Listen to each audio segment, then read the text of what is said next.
هنا إذاعة القرآن الكريم، نحن معكم أينما كنتم. مجرى معلمين تينا وحبضا أو أن نقانه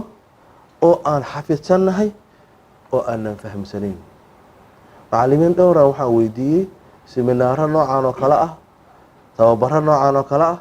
وحاويدي مدعي كرتا إنه معلمكو meelaha qaarkood casharka uu ku adagyahay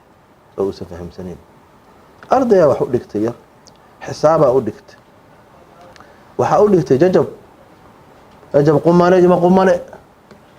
barabar farashan in barabar jajab qumane waa sida ma qumane waa sida batri hadhow waa weydiisay qumane waxa waa intii uu sheegay laakiin suuqa wuxuu ka yahay lama yaqaan wixii ma fahamsana arday kamida gacantaaga macallin wax quman noo dhig waxaan qumanayn ma naga deysi wax aan qumanayn naga daa bari adaaba qumanayna aamus waxa sheegay samxeen uu iska baxay subaxii dama hooyadiisa la socotaa timid macallinka wax aan qumanayn dhiga ma adiga macallinka wax qumanayn aan dhiga ana cunugan lacagan ka dhiibaayo wax quman igu dhig waxa qumanayn iga daa hooyo saas maaha maxaa waaye xisaabta ku fahamsiiso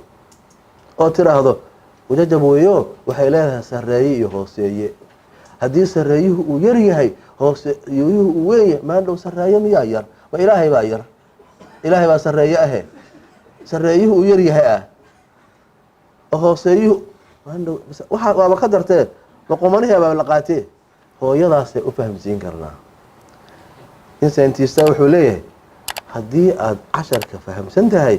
ayaydaa u sharax cashar u fahamsan tahay adiga haa ayaydaa fahamsii ama cunug 6 jir fahamsii meel kale maxaa ka doonaysaa adiga jajabka koraa weyn iyo kan hoosaa weyn maxaa ka fahamsii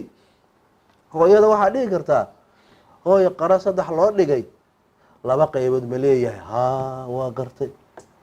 qara 3 loo dhigay 4 ma leeyahay maya malaha kana qumana la dhahaa kana ma qumana la dhahaa saas leenahay ma sha Allah wiilkay iigu dhig ma qumanaha cunuga iigu dhig hadda waa la ogol yahay waa in hooyada fahamsiin karaa